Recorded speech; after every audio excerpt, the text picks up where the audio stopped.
doom scrolling, excessive shopping, disordered eating, you cannot erase the pleasure that the substances have given you. The most commonly misunderstood thing when it comes to addictions. Addiction is not because the guy is weak.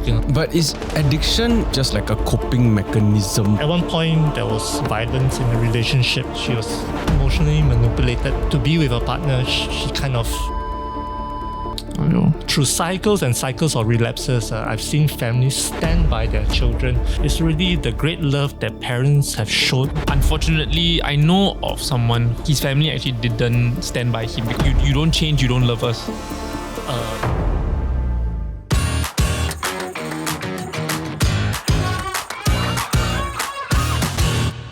Hey, be honest. How often do you lift up your phone to check it out of habit? How often do you at the end of an episode tell yourself just one more episode? Or how often on a Friday night do you tell yourself I'm just drinking to unwind, or Thursday night or Wednesday night or Tuesday night or tonight? Familiar. Or you tell yourself, okay, I only social smoke, I only social vape, right? I am not addicted, or so people claim. So I think in 2025, right, like addictions have taken on so many different forms, and a lot of them are actually very, very dangerous. So today we're actually joined by the Chief of the Department of Addiction Medicine at the Institute of Mental Health. Okay. He is a senior consultant at the National Addictions Management Service and the director of our National Mindline 1771. Please welcome Dr. Christopher Cheok. Wow, what a resume. Yeah, so he has a lot of hats on if you can't see. Hi. My first question for you is, like, after spending decades studying the science of compulsive behaviour and essentially dedicating your whole life's work to helping people recover, right? Can you explain to us, how do you differentiate between I just really enjoy doing something versus, oh no, I'm addicted to something and this is bad? Usually when someone is addicted, there is a technical definition to addiction. But to put it simply, when you are addicted, you find that you have lost control over that behavior. What started off as maybe a once a day sort of activity becomes a many times a day, becomes I lost control of myself and I'm losing hours and hours to this behavior. If it's illegal, then that's even more complex. But of course, there are many things that are not illegal but still consume a lot of our time. For example, doom scrolling, social media, as well as excessive shopping sometimes, and of course disordered eating. All these behaviors can eventually lead not so much to an addiction, but to have this problem behavior. But if, say for example, like I have a partner, then now I think about my partner, then all the time I'm thinking about my partner. When I'm walking down the street, I'm like, oh, should I get this for my partner? Then now am I addicted? Like, am I obsessed, You're not addicted, you're in love. So what? I'm just in love with gaming. Well, it really depends whether it affects your life or not. If you're a student, if your gaming leads you to miss school and not perform at your best, then 2 wins. Then what if it affects your life in a positive way? So again, if you're exercising and you're a gym rat and you really perform at a gym, maybe that's good and healthy. But if you eventually go to do under table black market steroids and you exercise so much till you have serious injury, then that may not be the best thing. So the line is drawn when it actually causes harm to your life, lah. Or other people's life. Actually, most addicts actually affect the people around them, their loved ones. And eventually, especially for serious addictions, they actually are estranged from their loved ones because they can't quit their habits. So we had a case of a young lady who kind of got mixed up with bad company. She was, I guess, in love at the time, and she was actually emotionally manipulated by her partner. And that's when, because the partner was doing dominate vapes, so to be with her partner, she kind of like vape etomidate as well, just to maintain the relationship. When the parents tried to get her to quit, she was rebelling, and it led through a year of turmoil in a household. But at one point, there was violence in the relationship, and she realized that enough was enough. So she actually broke out of that relationship. And of course, going through a breakup is emotionally traumatic. Today, when you look at this person, she's totally unlike what she was a year earlier. Wow. Sometimes for us, when you're involved in a relationship, your views and your emotions may be very strong, and it may override your better judgment. And that's where I think she got caught up in the intermediate vaping, and her behavior changed 180 degrees because at the time she prioritized this relationship. But when she realized that the person was, I guess, violent, and she extricated herself, then I think now she has come to see that actually her parents really cared for her and was looking out for her. Yeah. So I'm curious, right, nowadays, what are the most common cases that you actually see? I think probably nicotine addiction is probably the most in Singapore. Second would be, of course, the alcohol. We call it SUD, a substance use disorder, but it's alcoholism as a street name, right? Yeah. Street name. Yeah, I mean, everyone knows it as alcoholic. Yeah. Booze. Yeah, so these sort of legal substances really form the bulk of the addictions in Singapore.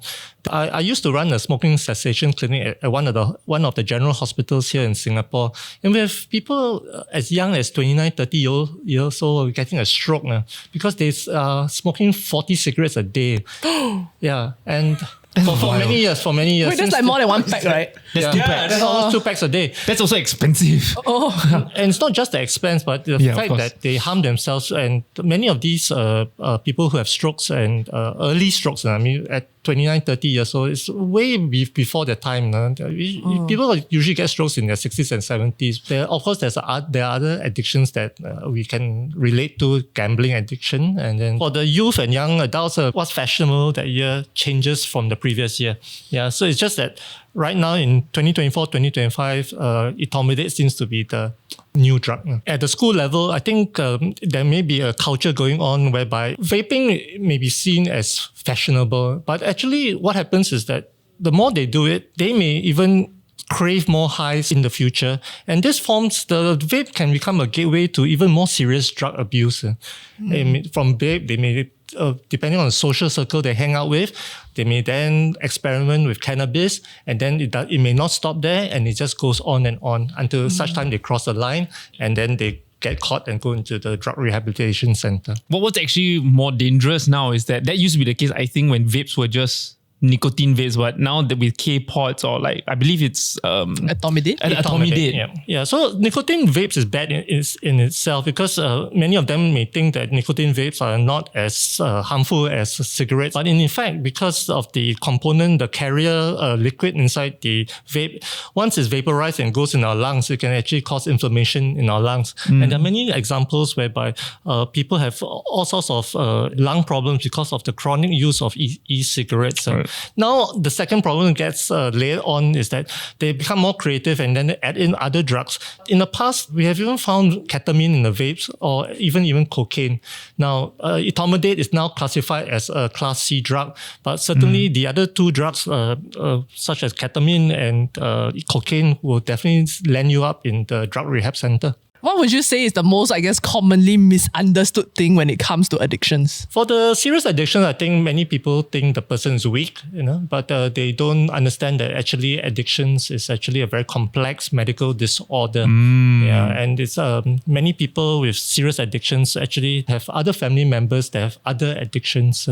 And so we do take minimally about an hour to interview them just to understand not just the addiction itself, but also the some of the background issues that they are facing. So we need to do a proper assessment.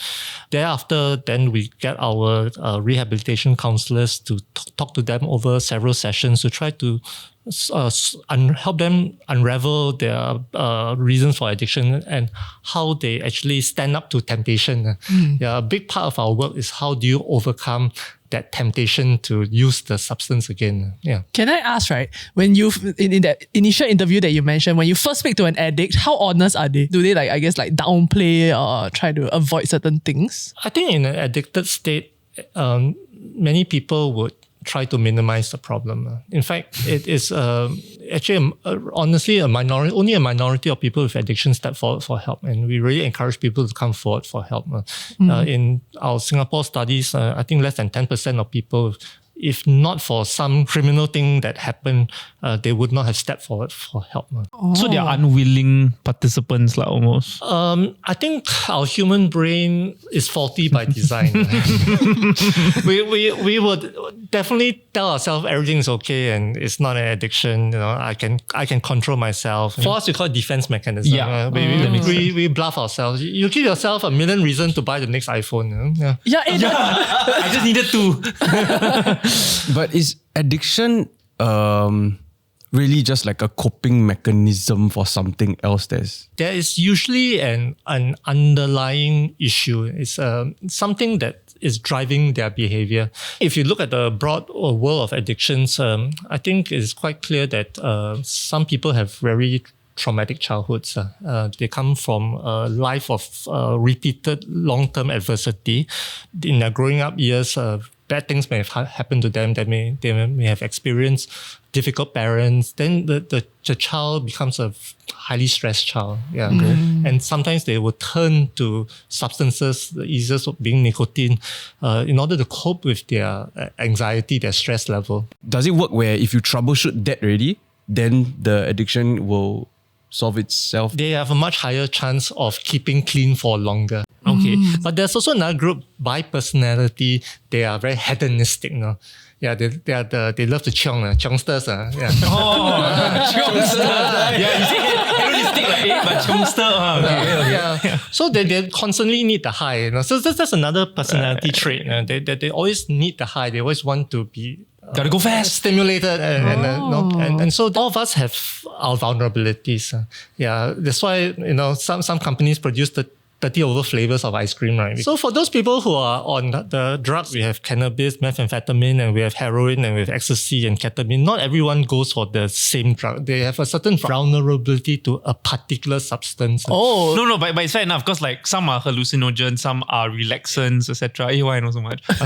Yeah. So because of their vulnerability, so people may choose different substances. But overall, as a group of sufferers, addicts really they have low stress tolerance in general. Then the other part is the friends you choose, the friends you hang out with.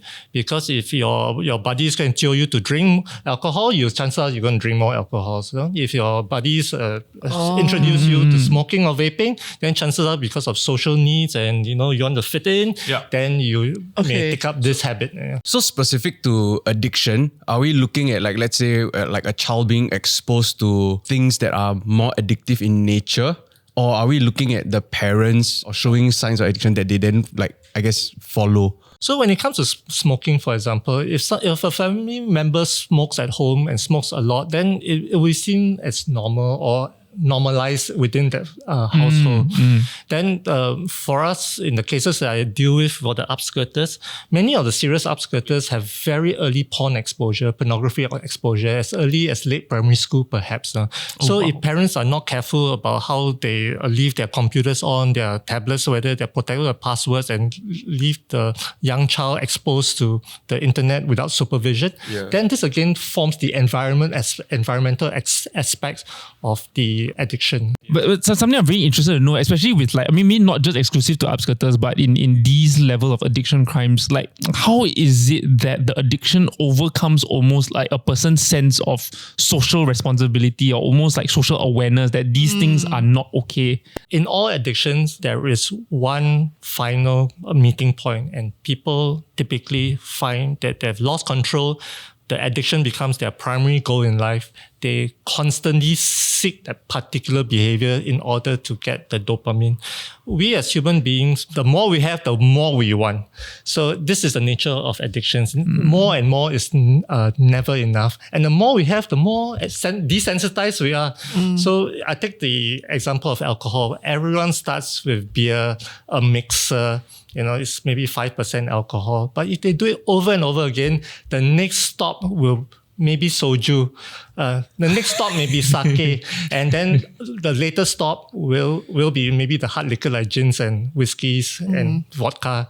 And finally, for many of our patients, the last stop is the the cheap rice wine.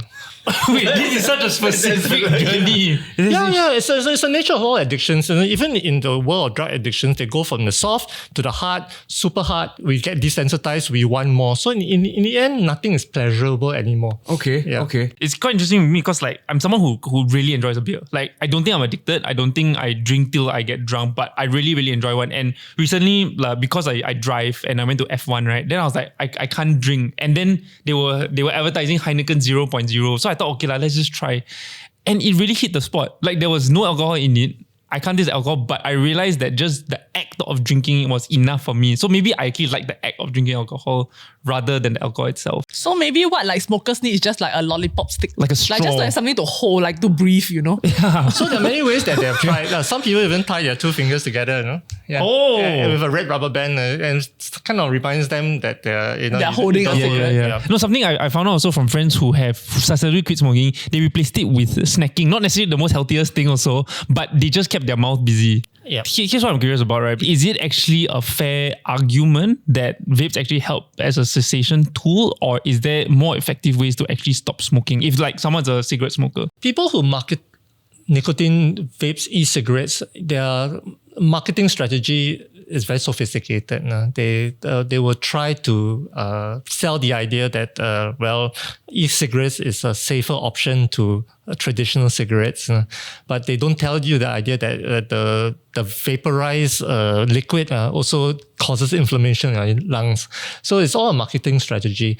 And then they try to make fanciful packaging and give you many, many flavors because they try to drive this flavor, try this one, it's very nice, try that flavor, it's very nice. Then after all, it becomes habitual. Wow, even as psychiatrists got to study the marketing of vape companies. I mean, it's all part of the psychology. It's all part of the whole landscape. I think if you are a cigarette smoker and you want to stop, there are scientifically and medically researched ways of stopping.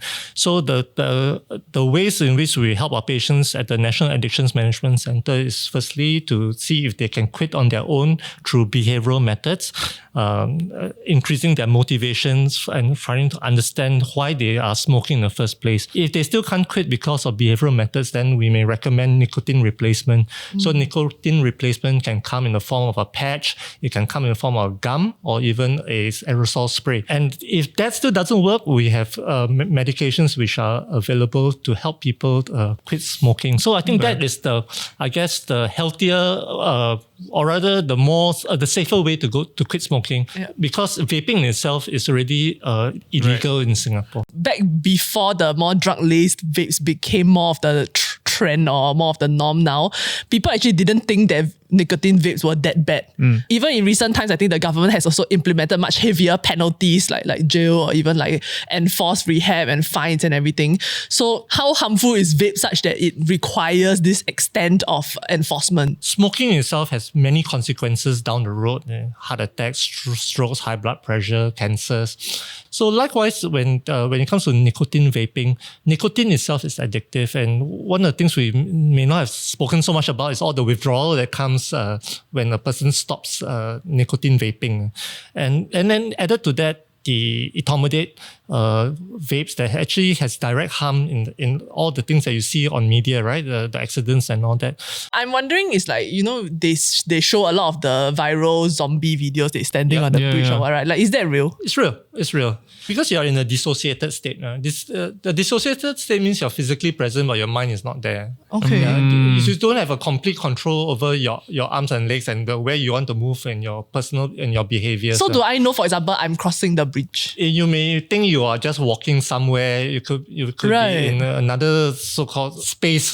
And what happens, what we see in the daily vapors, etomidate vapors that come to the hospital, is that the etomidate actually suppresses certain hormones in your body, and many of them that come to the hospital actually have very low potassium levels in their blood.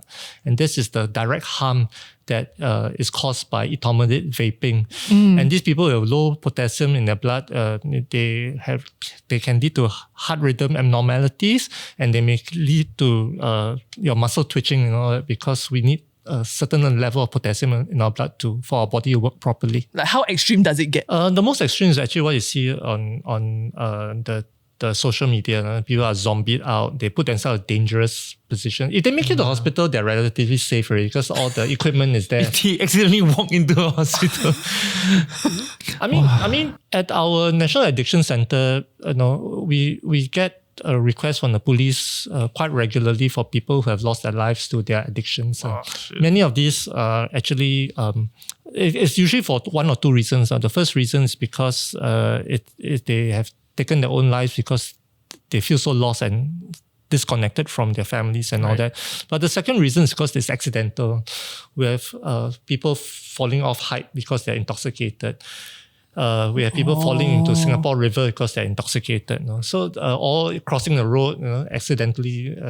So this is a second reason why people actually get into dangerous situations when intoxicated. Can you OD on it? It's not a technical OD, but you're so intoxicated that you're so zombied out, and then you see those dramatic car accidents. It's that state that you're in. Because remember, it was actually designed as an anesthetic agent in the first place. It was supposed to put you into sleep. And then the other point that I saw was that actually they also contain lead, vegetable, glycerin, this kind of stuff, right? No one really knows the purity.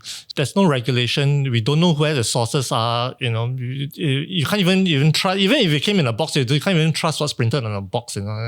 Yeah, true. So I think our approach now actually has been quite measured.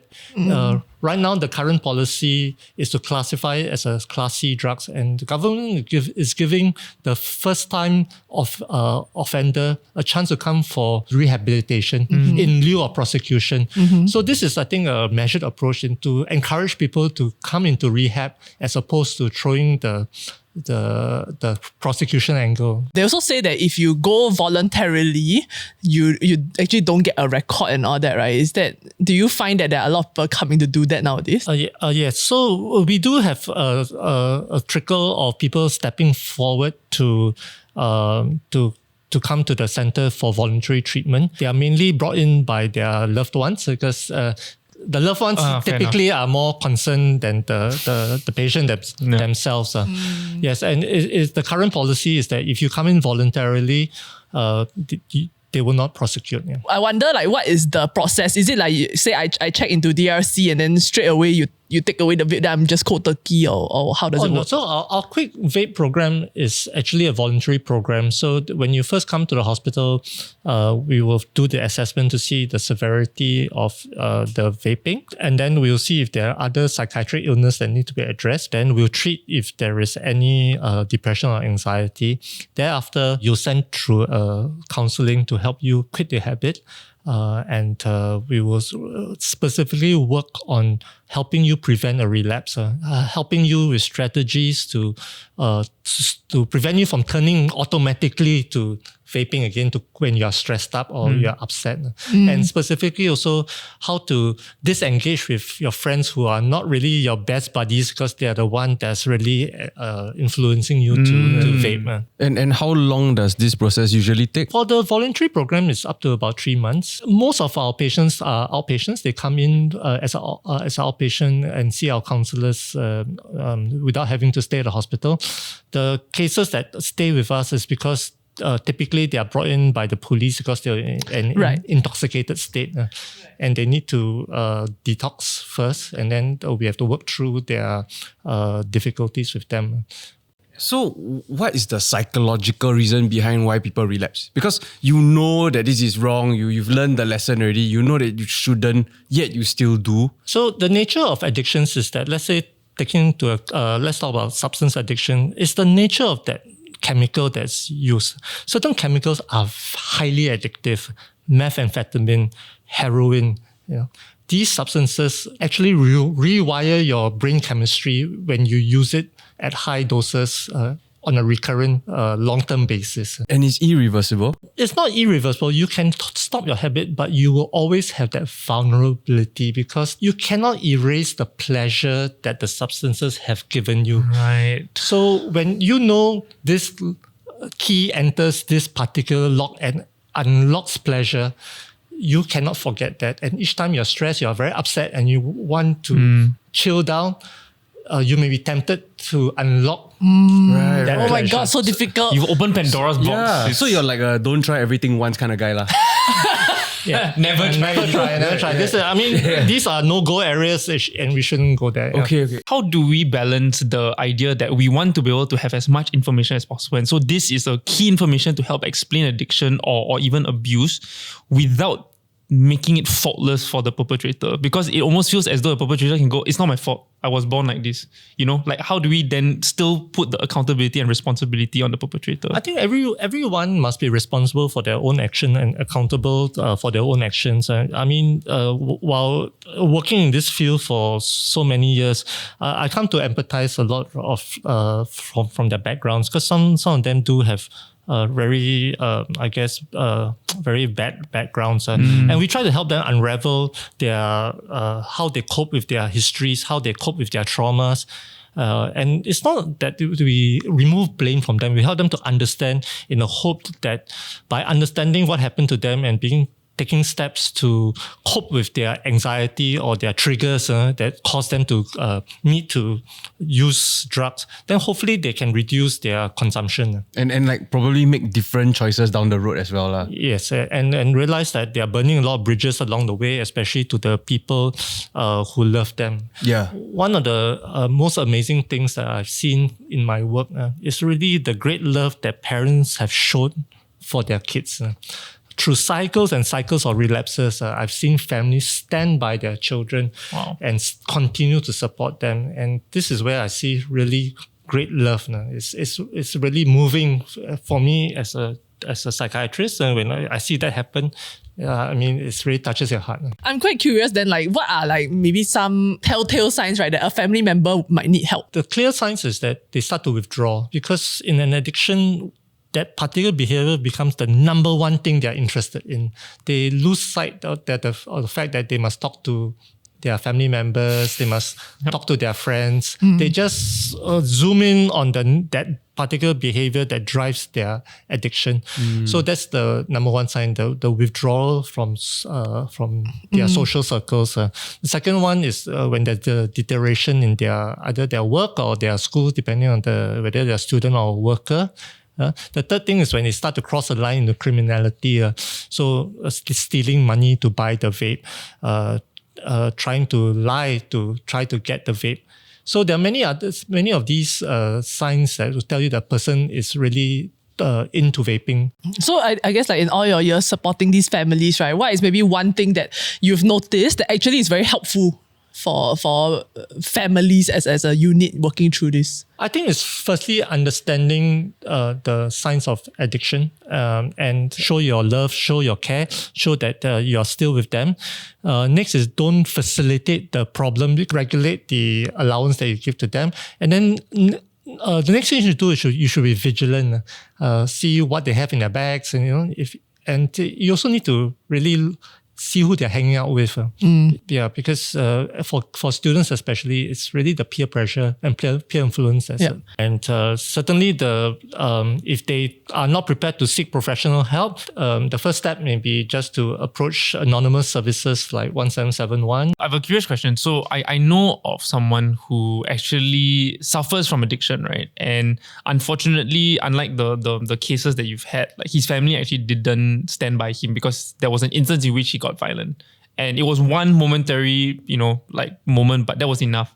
And in his sober state, he genuinely wants to be better. But unfortunately, the addiction keeps getting the better of him. The family doesn't see that. The family just thinks, you don't change, you don't love us. How do you then deal with something like that where somebody wants to change, he cannot because of the addiction, the family doesn't understand and leaves him?